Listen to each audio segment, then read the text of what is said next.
nearly 2 million wildebeest embark on an epic journey, one that spans nearly 3,000 kilometers across the heart of East Africa. Driven by instinct and the eternal search for greener pastures, they cross the crocodile-infested waters of the Mara River, press through sun-scorched grasslands, and forge ahead despite the ever-present threat of predators lurking in the shadows.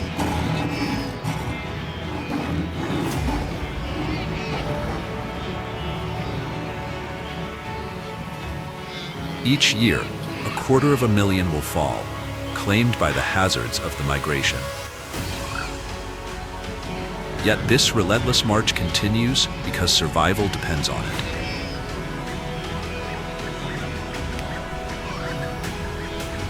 This is the Great Migration. These 1 to 2 million wildebeest are not merely chasing the rain. With each thundering hoofbeat, they breathe life back into a fragile and ancient ecosystem, sustaining countless species along their route.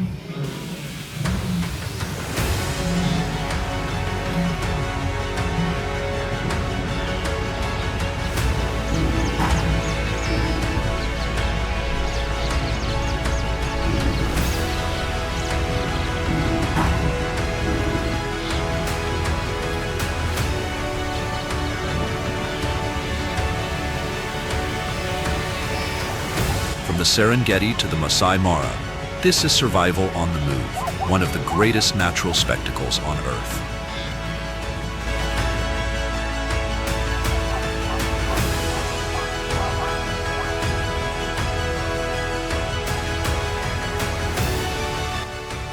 Born beneath the rumble of the season's first storm in the plains of Nadutu, a blue wildebeest rises on trembling legs, not from desire, but out of necessity. Survival demands it. A lion stalks the horizon. In April, a cheetah crouches in the dry grasses of Ndutu, striking with the speed of a lightning bolt. For a calf, every moment spent away from the safety of the herd could be fatal. By May, the Gemeti River runs dark with signs of struggle. Beneath its murky surface, the Nile crocodile waits in eerie silence, poised for the perfect moment of vulnerability.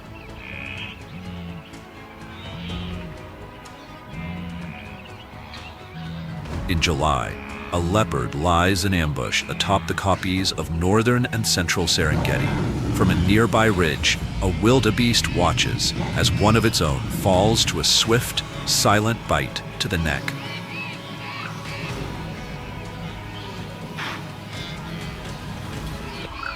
By September, the swollen rivers of the Masai Mara roar with fury, sweeping away the weakest among the herd.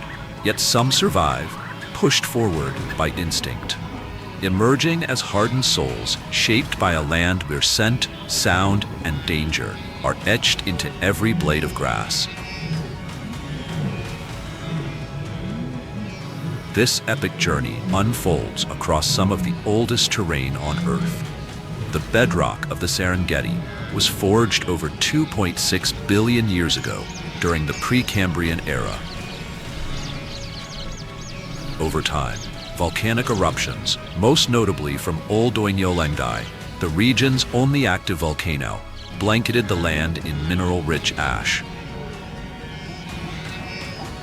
This ash breathes life into the plains, nourishing the short, nutritious grasses that blanket the basalt earth. Here, on this ancient ground, the Great Migration begins.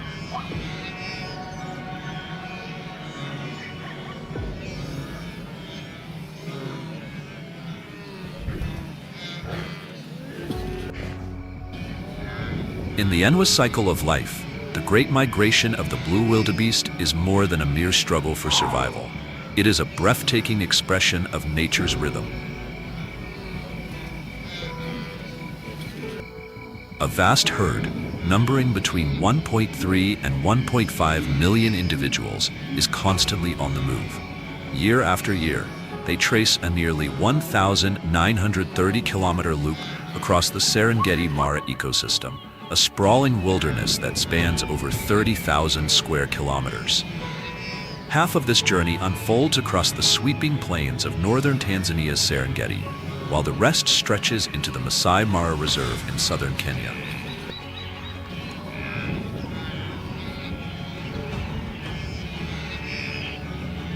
Far from a chaotic stampede, this migration is a remarkably precise movement, guided by ancient instincts and fueled by three vital needs: fresh grass, reliable water, and safe calving grounds.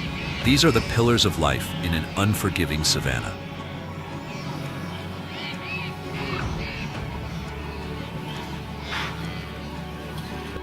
Wherever the rains fall, life follows. The herd pursues the greening plains without hesitation, leaving behind old feeding grounds, not from disloyalty, but because in nature there is no pause. Time does not wait, and neither can they.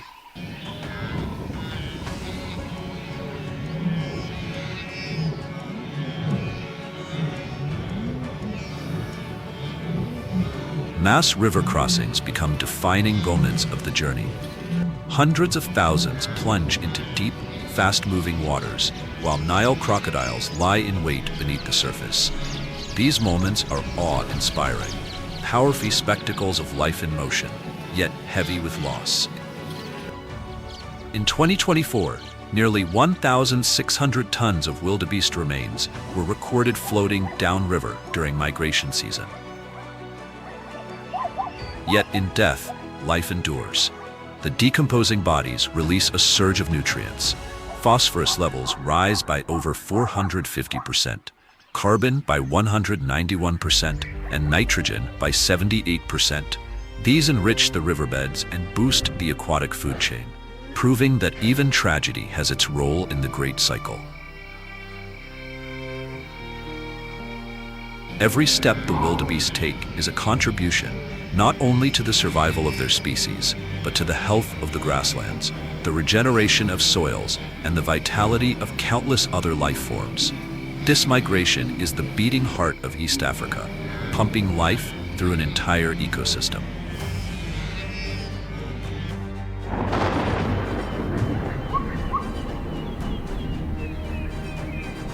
From December to March, early rains transform the landscape. Lush, short grasses emerge, rich in nutrients and perfect for new life. Flat terrain, abundant water, and fewer predators make this the ideal birthing ground, the first cradle of life in the migration cycle. It's here, in the southern Serengeti, where the journey begins. The Nutu Plains mark one of the most remarkable ecological points on the map. Unlike other regions with rolling hills or dense woodland, this area offers wide, open vistas, a natural amphitheater where life's drama unfolds. The landscape of Nutu is more than just endless grass.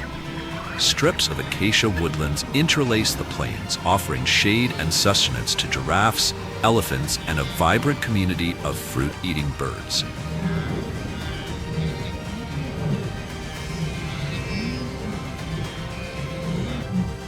These ancient trees also serve another purpose. They provide sanctuary to migratory bird species, transforming Ndutu into one of East Africa's most captivating bird-watching havens during the rainy season. Here, under canopies of acacia and skies filled with wings, the rhythm of the wild pulses on, quietly, constantly, and without end.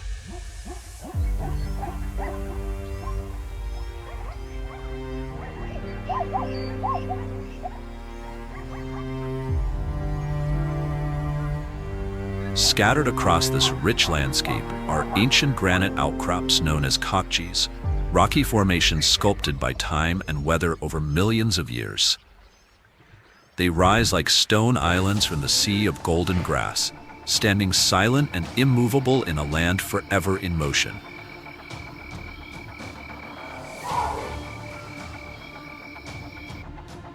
At the heart of the Ndutu Plains lies Lake Ndutu, a shallow, alkaline lake with a pH that can reach an astonishing 10.5. Its waters, though inhospitable to most aquatic life, teem with microscopic organisms. Rich in sodium carbonate, the lake is an oasis for spirulina, microalgae that fuel the arrival of one of Africa's most elegant visitors, the flamingo. During the rainy season, flocks of lesser flamingos descend upon the lake in brilliant pink waves. In January 2025, nearly 200 of them were recorded here, dancing in the shallows.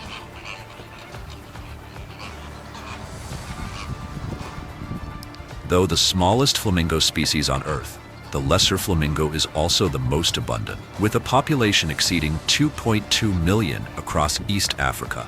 Their delicate grace masks a remarkable resilience. These birds thrive in extreme conditions, where alkaline waters scorch, mud hardens like clay, and the sun blazes with unforgiving intensity.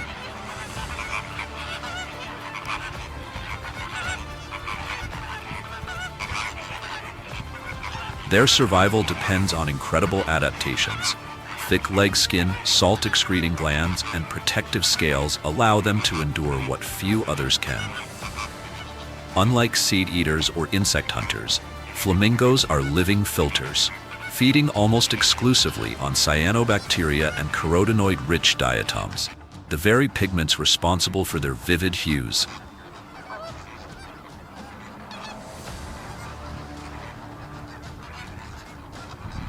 Inside each curved bill lies an intricate filtering system, over 10,000 lamellae, allowing them to sift lake water up to 20 times per second. A marvel of natural engineering, finely tuned by evolution for one purpose: to thrive where life should not be possible. And while flamingos grace the lake's surface, another miracle unfolds nearby.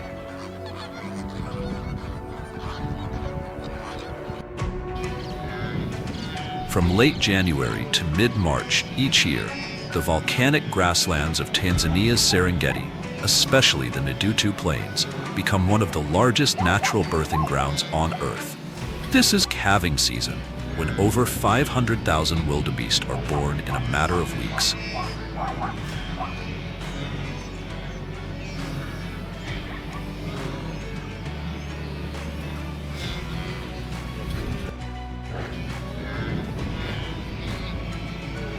Amid the vast herd, one expectant mother prepares to bring new life into a world ruled by predators and instinct. Her calf's journey, like the millions before it, will begin with trembling steps and an unspoken urgency to run. In this land of contrasts, where alkaline lakes nurture flamingos and volcanic soils cradle newborn wildebeest, survival is never a guarantee. Yet each life born here adds to the symphony of resilience that defines the wild heart of Africa.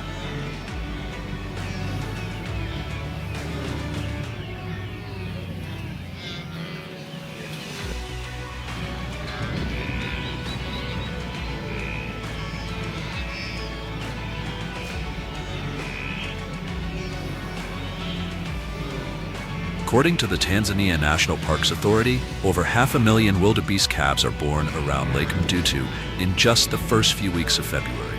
The sheer scale of this event is staggering, so immense that it halts predators in their tracks and forces the entire ecosystem to recalibrate.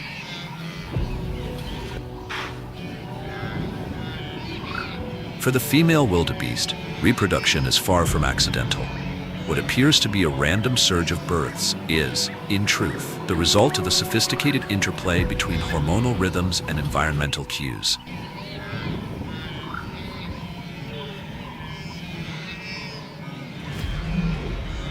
After the first rains, the plains surrounding Lake Ndutu erupt in lush, protein-rich grasses.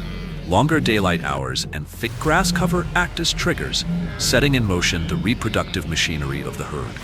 By October of the previous year, a surge of hormones prompts conception, timed not merely for survival, but as part of an evolutionary blueprint, refined over generations.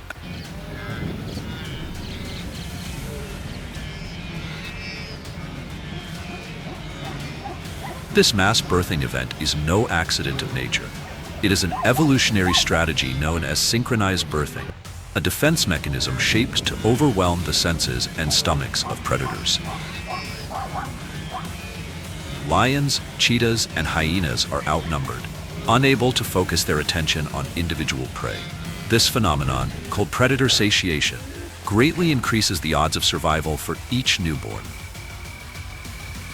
In the unforgiving plains of the Serengeti, where the line between life and death is razor thin, the collective birth of a generation is nature's quiet masterstroke.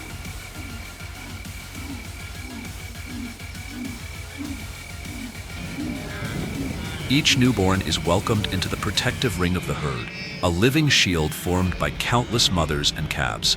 While blue wildebeest don't raise their young communally in the traditional sense, their sheer numbers create a formidable barrier, one that even seasoned predators hesitate to breach. Beyond protection, synchronized birth fosters harmony within the herd. Calves born simultaneously face similar conditions and have equal chances of accessing their mother's milk. With no age or size disparity, there is less risk of aggression from unrelated adults. It's a moment of rare biological fairness, where nature, in all its harshness, offers a fleeting balance of opportunity and survival.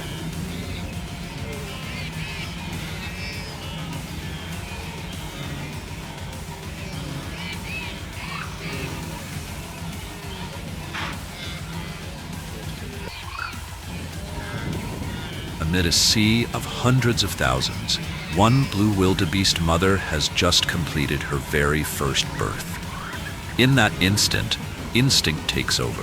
She knows there's no time for tenderness. Her newborn must immediately face the realities of life on the plains, stand, run, and survive under the ever-watchful eyes of predators.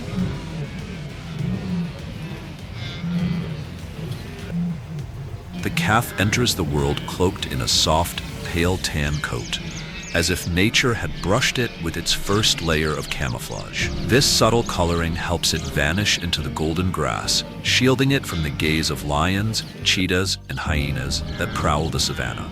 By night, that same coat becomes an invisible blanket, trapping warmth against the chill of the open plains.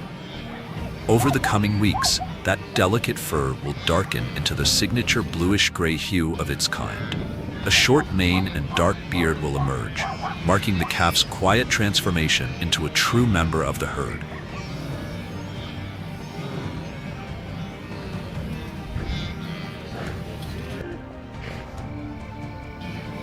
Then, something remarkable happens. Just minutes after birth, the calf begins to rise. Its legs tremble, but it does not fall. Within 15 minutes, it must master walking, begin nursing, and learn to keep pace. In the wild, hesitation is costly. If it lags behind, it will be left behind. It's in these fragile moments that imprinting begins. The calf memorizes its mother's scent, shape, and voice. A biological bond takes hold, like a sacred thread spun between two living souls, ensuring the young one never strays far. The development is astonishing. Within a week, this newborn can already run at over 30 kilometers per hour, a vital skill in a world where survival is measured in seconds. When the herd moves, the calves are kept at the center of the procession, surrounded by their mothers and the muscled of full-grown wildebeest. Together, they form a living wall, protection from the predators circling at the edges. This is nature's choreography, harsh, urgent, and beautifully orchestrated.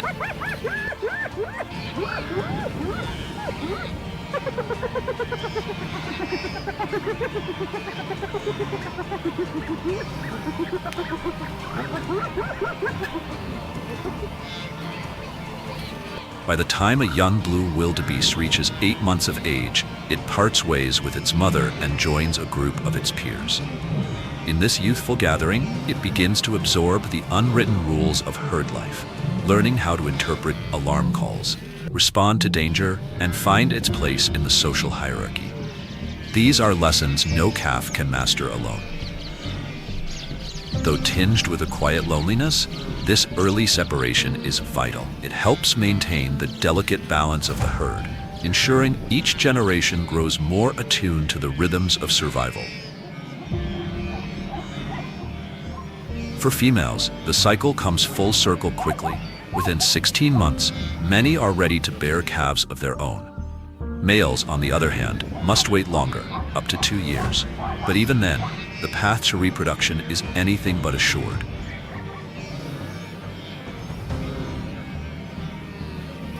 Among males, strength alone does not guarantee success. Fierce competition governs the ranks. Only the most persistent and strategically minded individuals will rise, earning the right to pass their genes to the next generation. On the Ndutu Plains, the fate of each newborn hinges on one unpredictable force: rain. When the rains come on time and the grass flourishes, more than 80% of the calves survive. But in seasons of drought or delayed rain, the landscape becomes a gauntlet. Weakened by hunger, calves lag behind, and the predators move in. Just a few minutes of separation from its mother can seal a calf's fate. A lion's ambush needs no more than a moment. In this vast wilderness, every step is a test, and every life a fragile thread in the intricate tapestry of survival.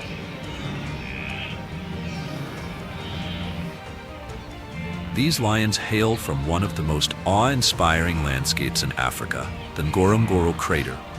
Enclosed within the Ngorongoro Conservation Area, this vast, sunken basin spans over 260 square kilometers and drops nearly 600 meters deep.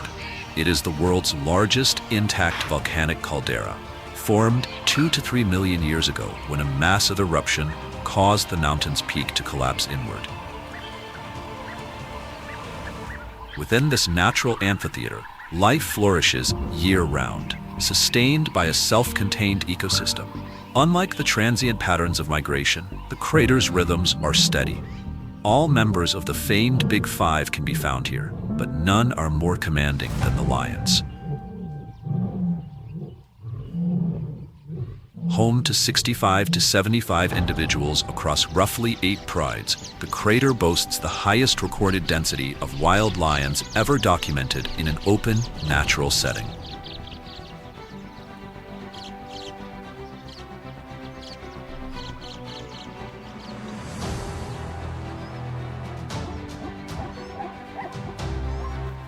As dawn breaks over the endless grasslands of the Ndutu Plains, a veil of mist hovers low, softening the edges of the landscape. In the cool, quiet air, before the dew has lifted from the blades of grass, a pride of lionesses moves with purpose. They've been shadowing a herd of wildebeest since twilight.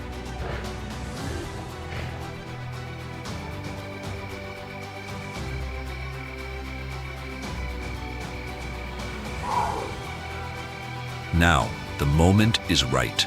The breeze favors them. Their senses, keenest in low light, are at their sharpest. A young wildebeest begins to lag behind. The lionesses act swiftly. Unlike wild dogs, lions do not rely on stamina. Their power lies in precision and stealth. 2 lionesses fan out silently, flanking the prey, while a third lies in wait ahead, crouched low in the grass. She is the intercept, the anchor point in a carefully choreographed ambush.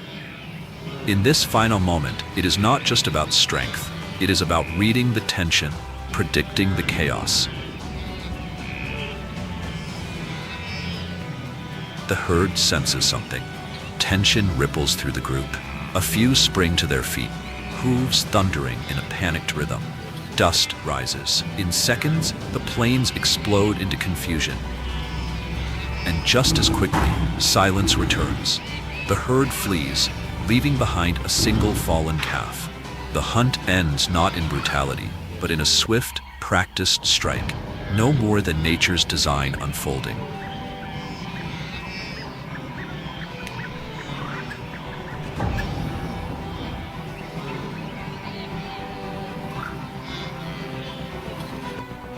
Nearby, the males of the pride patrol their territory.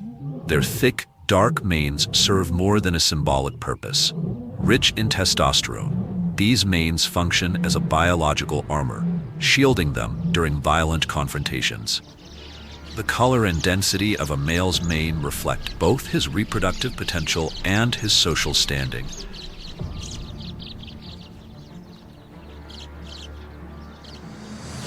Even in reproduction, lions reveal their deeply communal nature.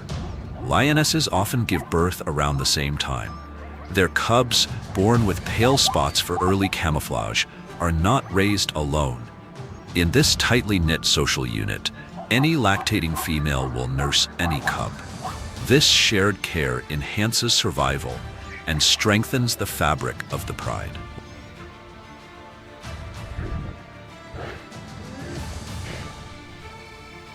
Lions are more than apex predators, they are ecological regulators. As top carnivores, they keep herbivore populations in check, preventing overgrazing and ensuring the health of the entire ecosystem.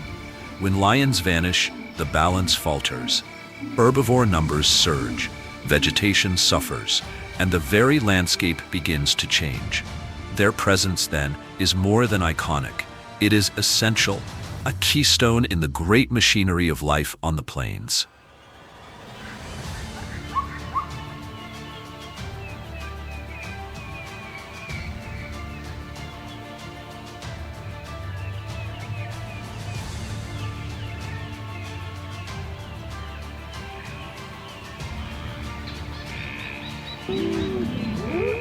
In the Serengeti, lions do not hunt alone. Sharing the stage with Africa's apex predators is another formidable force, the spotted hyena. Far from the reputation of lazy scavengers, hyenas are in fact skilled and intelligent hunters. Their methods may differ from the lion's explosive ambush, but their results are no less lethal.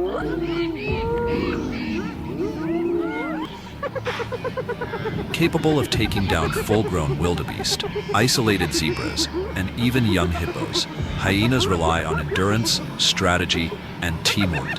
In fact, studies reveal that 60 to 95% of their diet comes from prey they hunt themselves. During the mass calving of wildebeest, hyenas seize the opportunity. Amid the chaos of millions of hooves pounding the plains, a single newborn calf strays just far enough. The predator charges. Dust flies. Panic erupts. In a blur of movement, the hyena bites down with powerful jaws, but just as victory seems certain, the mother intervenes. With a fierce sweep of her horns, she drives the predator back, guiding her calf into the safety of the herd's protective circle. For now, the mother's instincts have triumphed.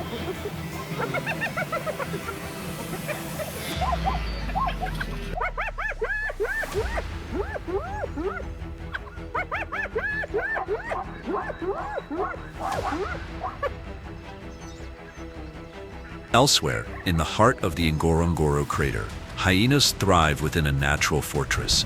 This vast, enclosed ecosystem, spanning just under 40 square kilometers, supports one of the highest hyena densities in all of Africa, reaching nearly 470 individuals. Here, survival is measured in coordination, not just strength.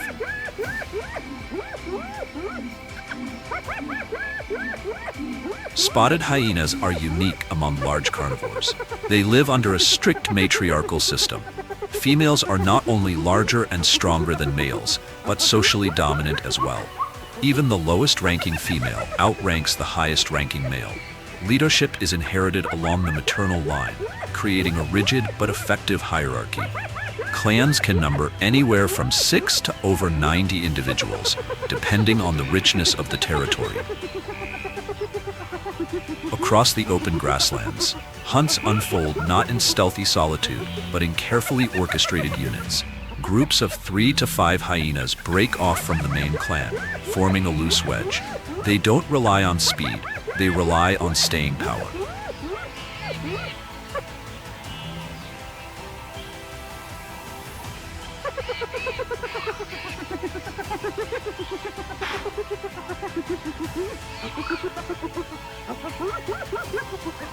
The hyena's bite is one of the most powerful in the animal kingdom.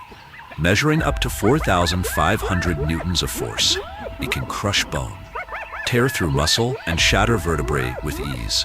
And they waste nothing. Where other predators may leave behind remnants, hyenas consume it all. Bone, hooves, even teeth. Their acidic stomachs are specially adapted to digest what others cannot.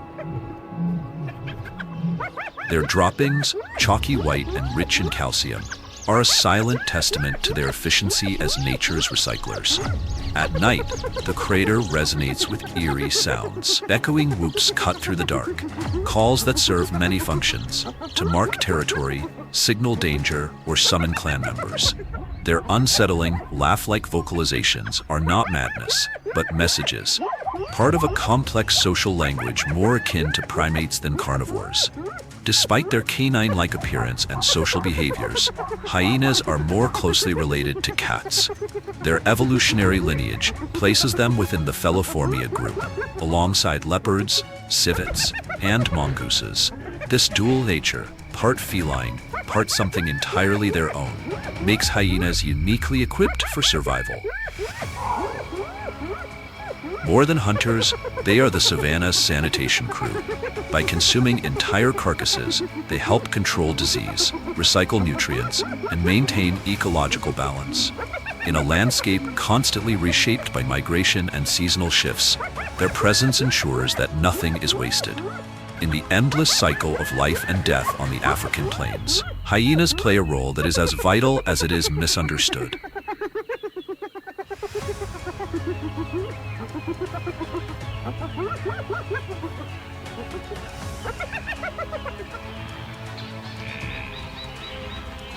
Within the Ngorongoro crater, where death leaves its signature year-round, a small but essential scavenger quietly takes the stage: the hooded vulture.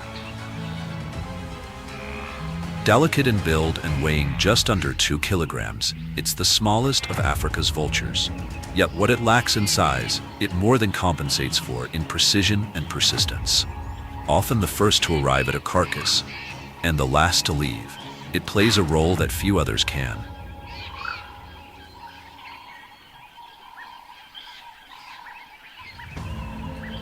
Unlike its imposing cousins, such as the white-backed or lappet-faced vultures, the hooded vulture is uniquely equipped with a keen sense of smell, a rare trait among Old World vultures. This adaptation allows it to detect remains from afar, especially in the early morning before thurvals rise and before predators stir from their slumber. Its beak, slender and tweezer-like, works with surgical accuracy. It navigates the narrowest crevices of a carcass, delicately extracting remnants overlooked by larger species. Bits of skin, soft tissues tucked deep within the skull, even the eyes and brain, no detail is wasted. Its small frame allows it to slip into tight spaces and reach the hidden depths of decay, leaving behind a cleaner landscape. By consuming the final scraps of flesh, the hooded vulture reduces the risk of deadly pathogens spreading. Diseases like anthrax, botulism, and rabies, which thrive in the crater's warm, microbe-rich air. As the great herds of wildebeest begin their migration westward in late March, chasing fresh grasses in the Serengeti, the hooded vultures stay behind. They do not follow the spectacle, they remain, tethered to what is left behind. Rooted in place, they bear silent witness to nature's unending cycle, of life, of death, and of renewal. On this unforgiving savanna, even the smallest scavenger plays a vital role in keeping the balance.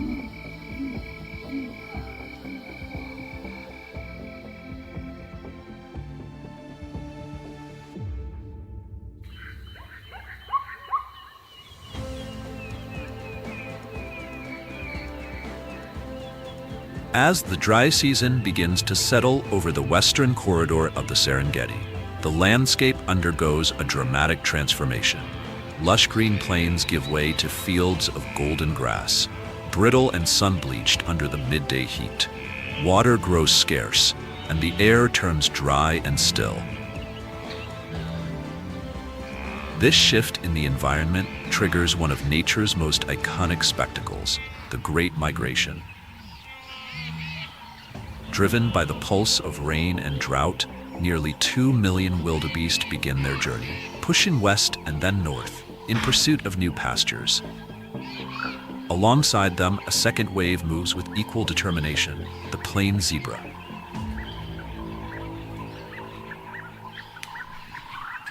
Each zebra carries with it a signature, a unique map of black and white stripes that ripple across its body like brushstrokes on canvas.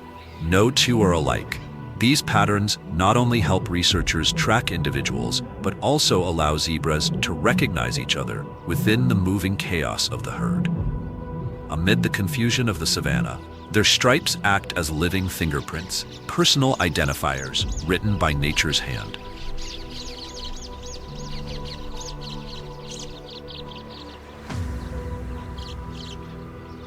Why zebras have stripes has long baffled scientists, but answers are beginning to emerge. When zebras cluster together, their stripes merge into a dazzle pattern, an optical illusion that disrupts a predator's focus, making it hard for lions to isolate a single target. Recent research has added a new dimension to this mystery. The polarized light reflected from zebra stripes interferes with the compound eyes of biting insects like horseflies and tsetse flies, carriers of disease. These natural defenses are woven into the fabric of the zebra's skin.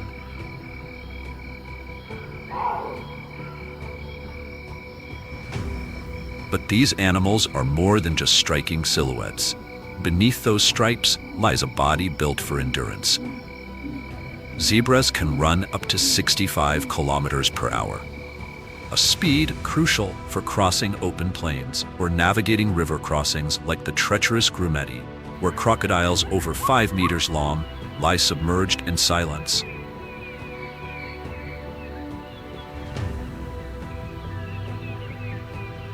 Unlike more selective grazers, zebras are pioneers. They eat the coarse, dry grass that others avoid, opening the way for wildebeest, gazelles, and topi to graze the tender shoots that follow. In doing so, they act as quiet landscapers of the ecosystem, creating a ripple of opportunity that supports the flow and diversity of life across the savanna. Every year, as the rains fade and the watering holes shrink, zebra herds set off across the plains, guided not by chance but by memory. Etched deep within their brains lies an internal map, housed in the hippocampus, the part responsible for spatial memory. This gives them the extraordinary ability to navigate across vast distances with precision, from the western Serengeti to the Masai Mara of Kenya. Their movements serve a dual purpose. Not only do they pave the way physically, they also act as beacons for the migration itself. When zebras appear, wildebeest follow, not just because the path is clear, but because zebras hold critical knowledge. They know where the last patches of grass grow, where water still lingers, and where it is safe to stop and rest. On this immense stage of survival, the zebra plays a role that is at once quiet and essential: navigator, trailblazer, and sentinel of the shifting seasons.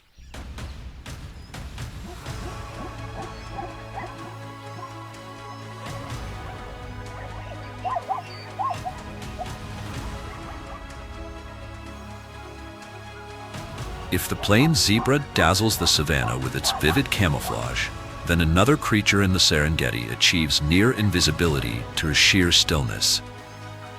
Enter the puff adder, Africa's infamous venomous snake, a master of ambush and a silent predator of the grasslands. Its name derives from its signature defense.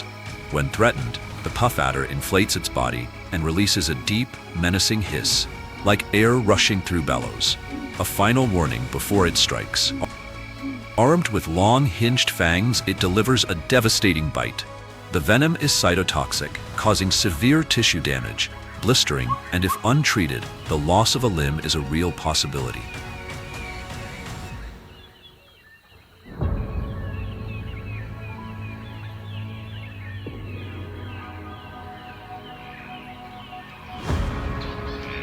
Though it isn't the most venomous snake on the continent, 3 factors make the puff adder exceptionally dangerous. It's widely distributed, frequently found near human settlements, and unlike many other snakes, It rarely flees. Instead, it stays motionless, hidden in plain sight. This behavior makes it alarmingly easy for unsuspecting victims to step too close. According to the World Health Organization, the puff adder remains the leading cause of snakebite-related deaths in Africa, especially in the sub-Saharan regions that include the Serengeti. Yet even with its potent venom and impeccable camouflage, this formidable serpent is not invincible. Against one remarkable bird, the puff adder's stealth is no match.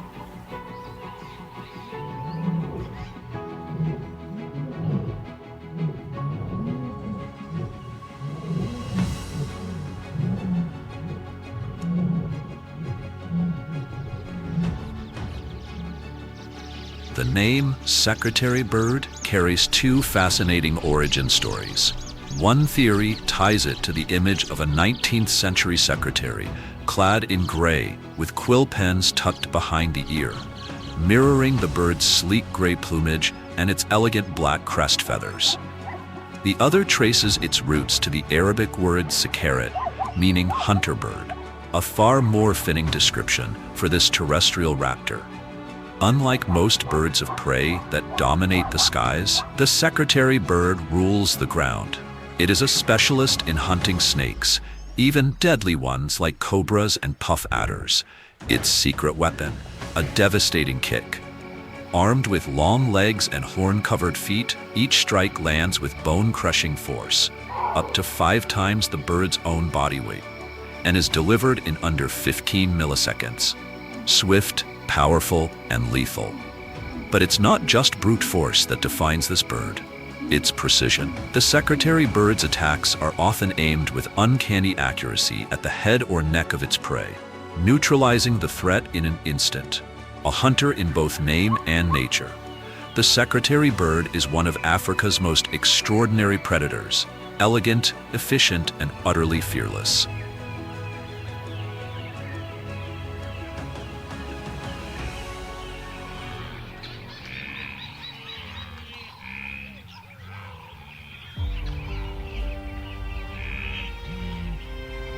On the wide, sun-baked plains of the Western Corridor, the earth cracks beneath the weight of millions.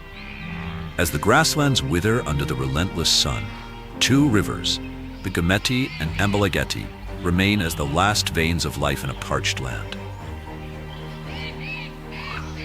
But with water comes danger. The Gemeti River, seasonal and fleeting, clings to the last of the rain from the waning wet season. Its waters retreat into shallow, muddy pools, silent, stagnant, and deceivingly calm. Their mirror-like surface hides a deadly secret.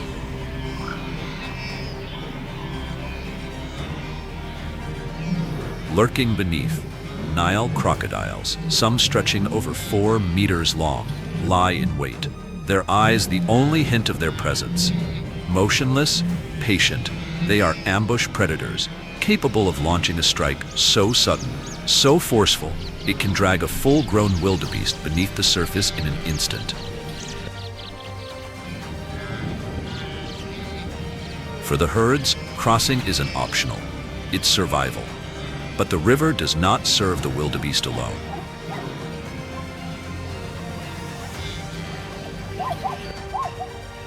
As thundering hooves churn the earth, a new presence rises from the woodland edge. The African bush elephant, majestic and immense, steps into view. Towering and powerful, these giants command the riverbanks with quiet dominance. Even the mighty Nile crocodile, a predator feared by many, yields to their presence.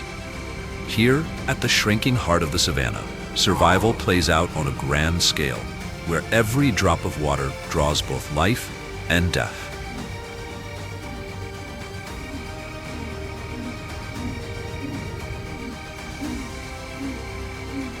The African bush elephant stands as the largest land-dwelling mammal on Earth. A fully grown male can tower up to 4 meters tall, weighing more than 7 metric tons, an immense body capable of carrying, quite literally, the weight of an entire ecosystem. In the scorching heat of the Serengeti's volcanic grasslands, such mass can be a burden. Yet, it's also what sets them apart. Their large ears, shaped uncannily like the African continent, flap continuously, not just to deter insects, but to regulate body temperature.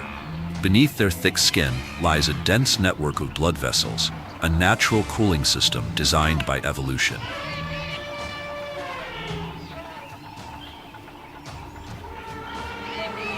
The steady motion of their ears becomes vital after long treks across the plains.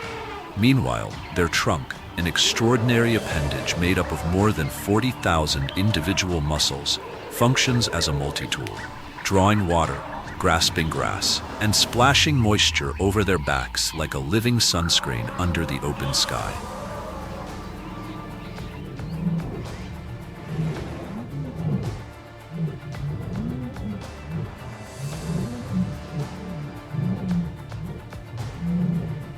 When elephant herds approach the Gemeti River, they confront more than just thirst.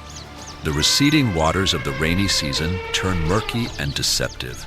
Beneath the muddy surface, Gemeti crocodiles, stretching up to 4 meters in length, lie in ambush, waiting silently for a single misstep. Adult elephants pause at the water's edge, scanning carefully before taking the first step. The younger ones, still vulnerable and easily startled, are encircled by the larger members of the herd, forming a living barrier of protection. In critical moments, the herd will not hesitate to turn back against the current or use their trunks to rescue a calf from deep mud. Every move is intentional, guided by the memory and wisdom of the matriarch, the oldest female and the herd's steady, unshakable leader.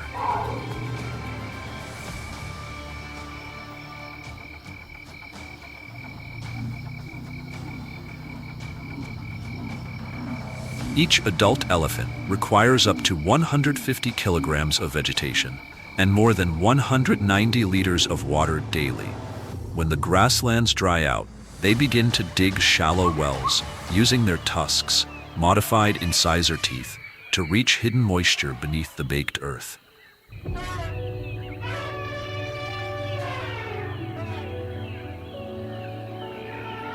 These tusks, long and curved, are both beautiful and tragic. They are essential tools for snapping branches, unearthing roots, and fending off threats. Yet they are also the reason thousands of elephants are illegally hunted every year. Still, the African elephant remains irreplaceable in the Serengeti. It is more than a creature of strength. It is an architect of the wild. Every tree they fell, every trail they forge, opens space for countless species to thrive. Even their dung plays a vital role. Rich in seeds and nutrients, it becomes a vehicle for regeneration, helping forests and grasslands recover after fire seasons. They are, in every sense, true ecosystem engineers, giants not only in size, but in impact.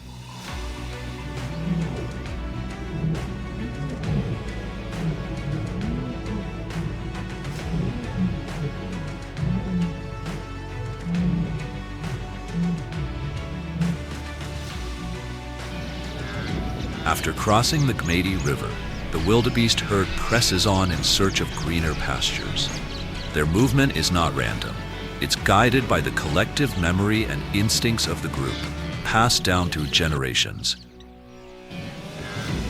But now, they are about to face one of nature's most efficient hunters, an animal that uses teamwork even more effectively than they do, the African wild dog.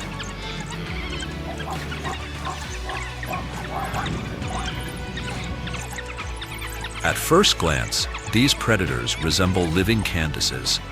Their coats, splashed in irregular patterns of black, white, yellow, and brown, seem painted by the hand of an abstract artist. Yet this beauty serves a deeper purpose. Each unique pattern acts as camouflage, blending seamlessly with the shifting light and shadows of the bush, allowing the entire pack to melt into the landscape. But it's not their appearance that makes them exceptional hunters. Look closely at their build. long, lean limbs ending in 4 toes with no dew claws. This evolutionary adaptation reduces drag and conserves energy, making them perfectly engineered for long-distance chases. With oversized lungs and a lightweight frame, they can maintain a tireless pace for hours, wearing down prey by endurance alone. Perched atop their heads are large, rounded ears, highly sensitive, independently rotating like radar dishes. These ears can pick up the faintest rustle in the brush or the distant call of a pack-mate kilometers away. They also act as natural radiators, dispersing heat and helping the dogs stay cool beneath the blazing Serengeti sun. Then the hunt begins. There is no stealth, no need for an ambush. A small group breaks from the pack, selecting a target, often a young impala or wildebeest. They begin at a steady 10 kilometers per hour, applying relentless pressure. As the chase continues, the prey is gradually pushed toward exhaustion. The wild dogs take turns leading the pursuit, a living relay team, conserving energy while the target weakens with each step. When the prey falters just for a moment, the pack seizes the opportunity. Accelerating to speeds of 70 kilometers per hour, they close in. One dog cuts off the front, another takes the rear, and others strike from the flanks. Each move is executed with astonishing precision, a strategy shaped by millions of years of evolution. According to 2024 data from the Wildlife Conservation Society, African wild dogs boast a hunting success rate of 70 to 90%, the highest among all predators. Not due to brute force, but because of flawless coordination. Their efficiency extends beyond the hunt. The alpha female can give birth to 10 to 12 pups in a single litter, sometimes even as many as 20. This high reproductive rate helps offset the challenges of survival, disease, predation, and an increasingly unpredictable climate. In the wild, survival favors those who adapt, and in the African wild dog, nature has sculpted a masterpiece of cooperation, endurance, and precision.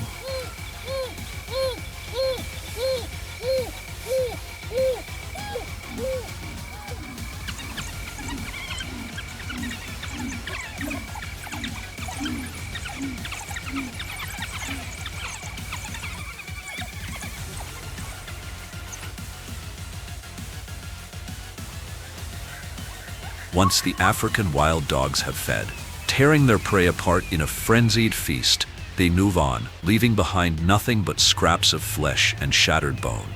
In their wake, black cloaked figures descend from the sky like silent mourners at a funeral. These are marabou storks, creatures both eerie and essential.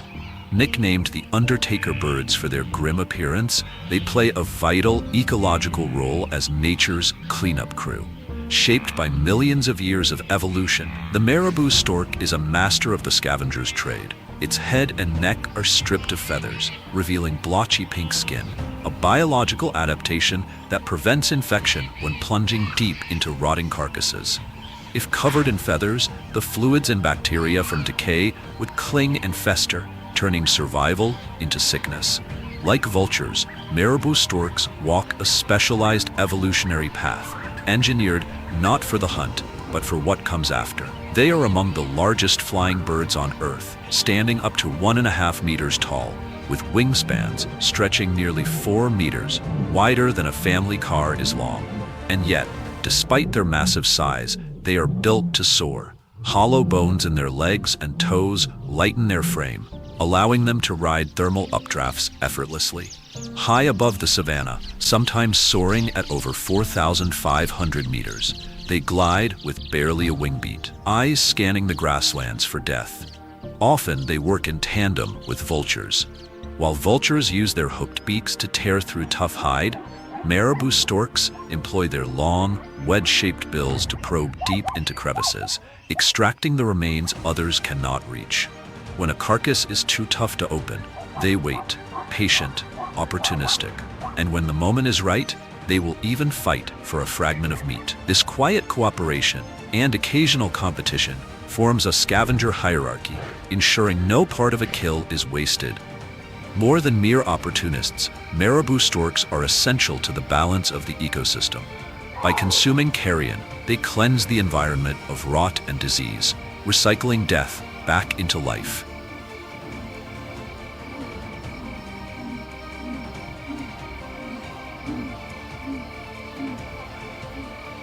By late June, as the wildebeest press farther north, the air begins to shift. It grows clearer and drier by the day. Rainfall, once abundant in May, drops dramatically, from around 74 millimeters to just 27 in June, then plummets below 15 millimeters by July. With humidity falling and clouds dispersing, the Serengeti transforms. Lush green plains gives way to a landscape of crisp, dry openness, a dramatic contrast to the rainy season's bloom. The terrain in the north becomes gently rolling, dotted with open woodlands. It's the perfect stage for predators, lions, leopards, hyenas, and cheetahs, to hunt and thrive. In the central Serengeti, exposed granite outcrops known as kopjes offer predators elevated perches to scan the golden plains below. For the wildebeest, every step into this region is a step deeper into danger.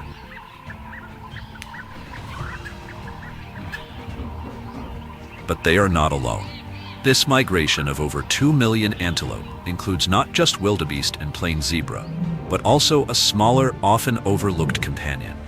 Agile, alert, and favored by hungry cheetahs, the Thompson's gazelle moves with cautious intent through the sunlit grasses. Nicknamed the Tommy, this antelope is the dancer of the savanna, a symbol of grace in a perilous world. In a land where survival demands speed and precision, the Thompson's gazelle is a master. It can sprint up to 90 kilometers per hour and twist away from danger with startling agility, thanks to its small, razor-sharp hooves. Cheetahs and leopards must think twice before giving chase. When threatened, a Tommy may spring high into the air with all four legs stiff, a maneuver called stotting. It's both a warning and a bold display of strength. Unlike the bulk of the herd, Thompsons don't lead the charge. They trail behind or skirt the flanks, not out of weakness, but strategy. Once taller grasses are trampled by larger animals, the Tommy grazes on the tender, energy-rich shoots revealed beneath. Nutrient-packed and easier to digest. It's a clever tactic, staying off the main path, conserving energy, and avoiding the spotlight of predators. Small in stature, but vital to the plains. The Thompson's gazelle helps regulate grass growth and sustains one of Africa's most iconic hunters, the cheetah, the fastest land predator on Earth.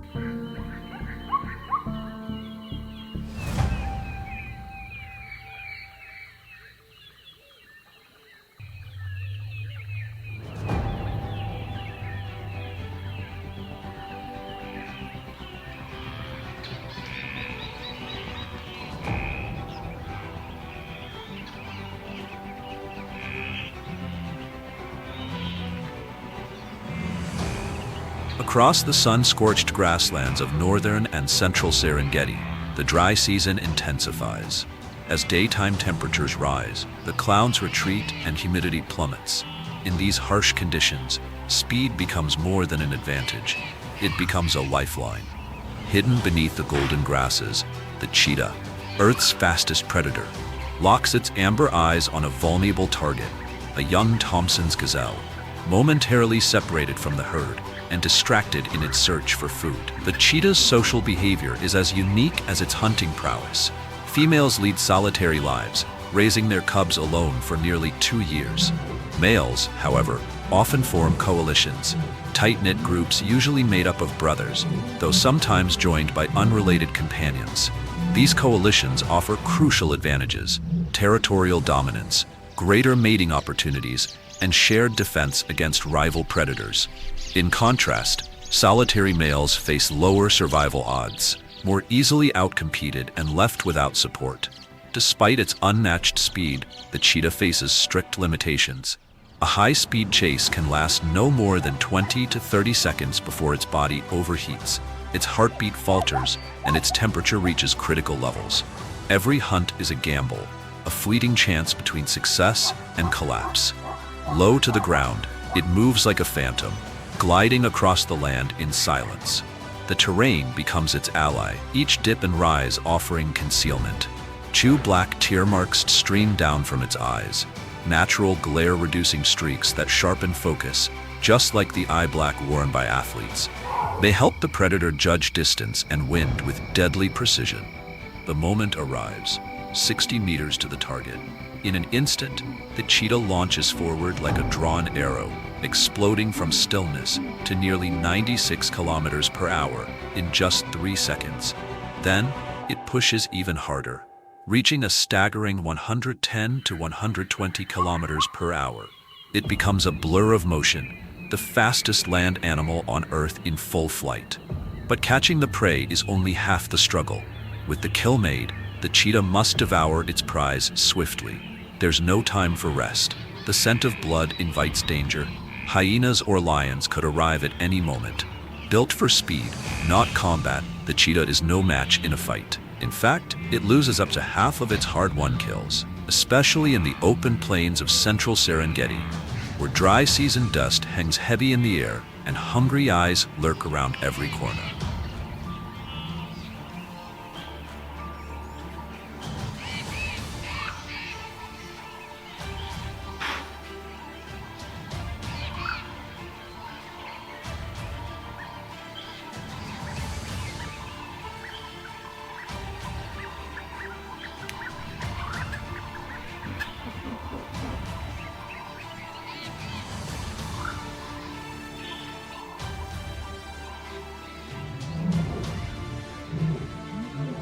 Tall grasses, once a refuge for cheetahs to hide from enemies, grow to heights of 3 to 5 feet, forming a curtain that obstructs the predator's vision. For cheetahs, who rely heavily on their sharp eyesight rather than their sense of smell, this becomes a significant obstacle. Their movements grow more cautious as the tall grass not only conceals prey, but also serves as a hiding place for formidable enemies like lions and hyenas.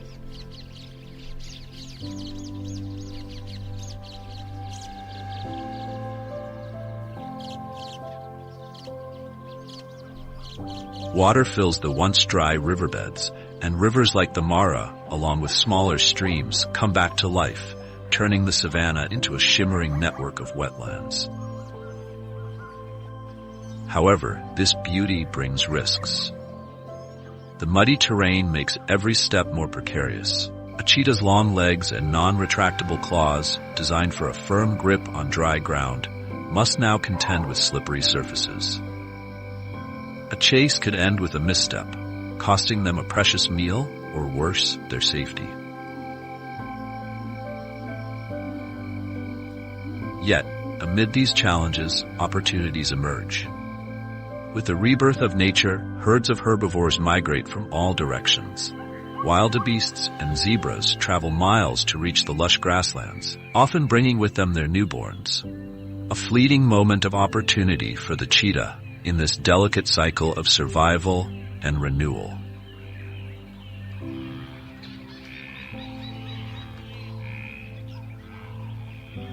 Generations of young Thompson's gazelles, born on the wet grass, become ideal targets for cheetahs. Their hesitant movements provide the perfect opportunity for cheetah mothers to teach their cubs their first lessons in hunting. However, it's not an easy task. Lions and hyenas also gather near water sources, turning every hunt into a potential battle. The rain not only fills rivers, but also breathes life into countless plants. Acacia trees, with their lush green canopies, grow taller, offering temporary shelter during heavy downpours. Small shrubs flourish as well, creating a rich ecosystem teeming with water birds and insects.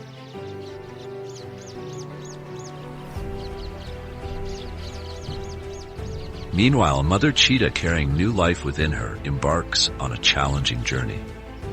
Over the course of 90 to 95 days, her survival depends not only on her hunting instincts, but also on her ability to evade larger predators. Lions, hyenas, and leopards are constantly on the lookout, ready to turn the vulnerable mother cheetah into prey. During this critical time, her energy needs increase significantly. She requires approximately 10 pounds of meat daily to provide adequate nutrition for her developing cubs. Her most common prey includes impalas and Thompson's gazelles. As the time for birth approaches, the mother cheetah carefully selects areas with grass 12 to 20 inches tall to hide. This preparation is essential to protect her fragile newborns in a world full of danger.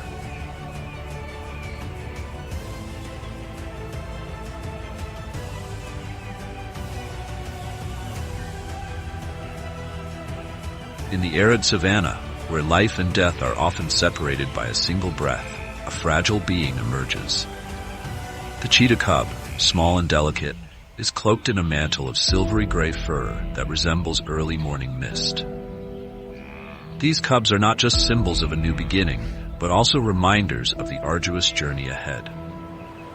Born into silence, a litter typically consists of 3 to 5 cubs, each weighing about 0.6 to 0.75 pounds.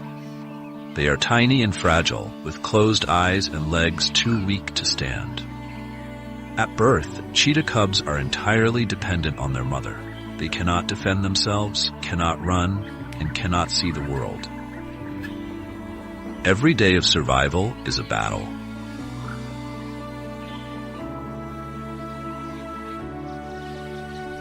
The mantle of fur on a cheetah cub is vastly different from the coat of an adult.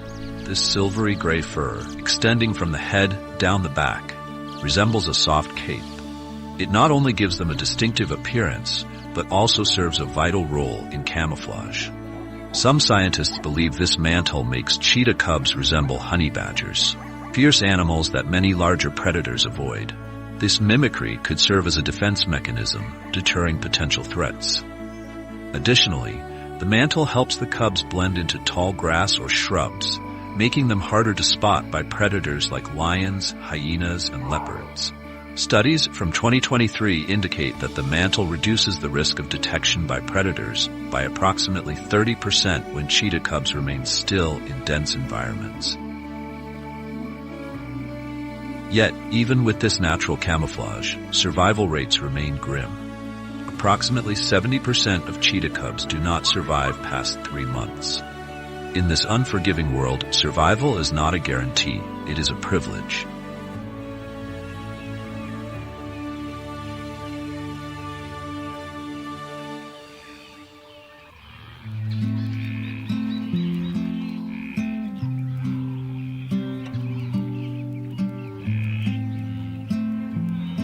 Lions, the rulers of the savanna, never miss an opportunity to eliminate future competitors. Meanwhile, hyena packs constantly lurk, ready to steal a mother cheetah's kill, often leaving her cubs hungry. These aggressive predators may even view cheetah cubs as prey. The early days of a cheetah cub's life are fraught with danger. Unable to protect themselves or flee, they rely on their cries to call for help. The chirp of a cheetah cub, more akin to a bird's call than a cat's, echoes across the grasslands. This sound serves as a way for the cubs to communicate with their mother. The chirp can carry up to 500 feet, just far enough for the mother to hear without attracting the attention of predators.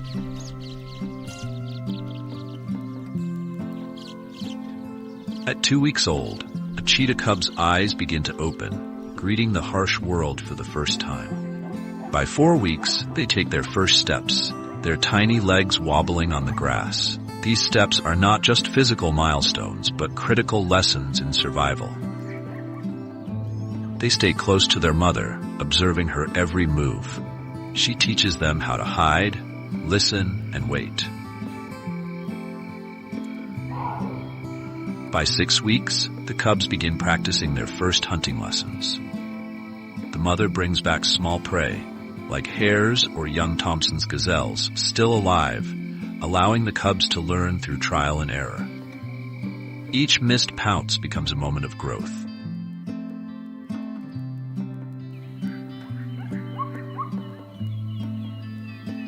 Even as they grow, cheetah cubs face physical limitations. Weighing only about 8 pounds at 3 months old, they remain easy targets for larger predators. Yet these perilous moments teach them to move quickly and silently through the grasslands, using their small size to avoid detection. Their legs grow stronger, allowing them to keep pace with their mother on longer journeys. Each day, they may travel 2 to 5 miles, a challenging trek that showcases their growing resilience.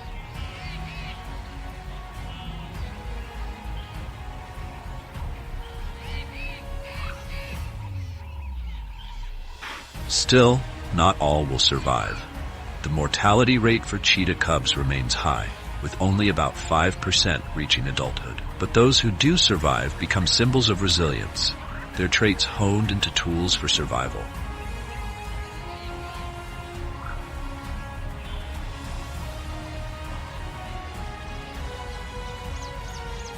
As the sun sets over the savanna, cheetah cubs continue their journey.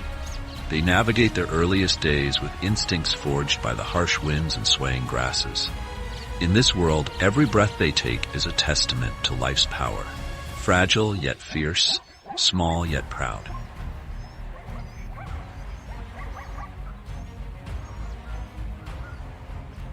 The blazing sun of the savanna beats down on the golden grass, where a mother cheetah silently carries out the greatest mission of her life, protecting and nurturing her cubs in a world where even the smallest mistake can mean death.